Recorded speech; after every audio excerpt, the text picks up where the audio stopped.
So let's look a second at recipes for a second. I called this recipe ID, which is kind of weird.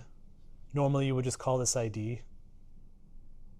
But I did it for a very specific purpose because I wanted to show you natural join, which I almost never use because it usually doesn't work out and it's kind of ambiguous. But let's do it. Select star from recipes, photos, natural join, recipes.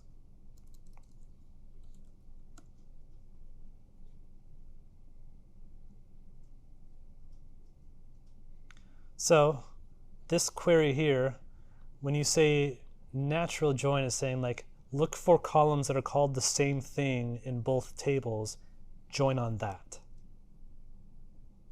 So because I have recipe ID in both tables, it's smarter to say like, okay, I see a recipe ID here and a recipe ID here. I can join on those things. Nothing else is called the same, so it ends up working okay. But like if I had title in both of them, it would try and do join on both of those. So this is why I don't use natural join hardly ever, because it's pretty ambiguous. And imagine later that this works now, but my coworker later goes and adds a title to the photos. Maybe they have like captions or something, or body, right? And they have captions. All of a sudden it's going to try and match up bodies, and that doesn't make any sense. So I wanted to show you that that exists, that people sometimes use it. It's really nice for just doing queries like this where I know they're called the same thing, but I don't suggest using it.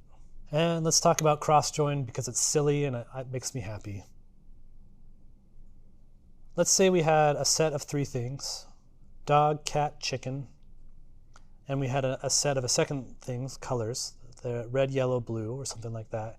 And you wanted to make red cat, red dog, red bird, blue cat, blue bird, blue, and like you wanted to make every permutation of all those things put together.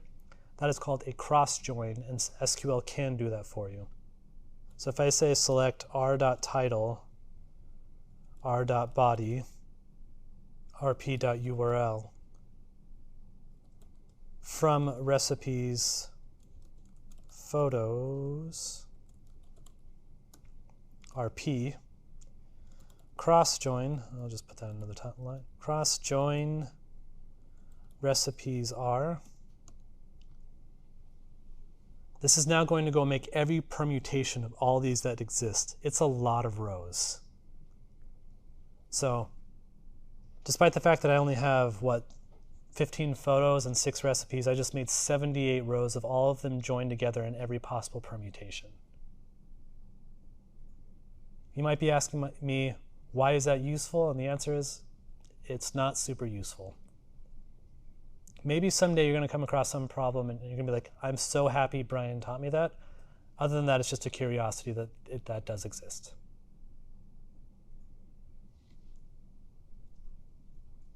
But just be aware that like it quickly blooms out of control. If you cross join a table of 10,000 to another table of 10,000, you're going to get a lot of rows.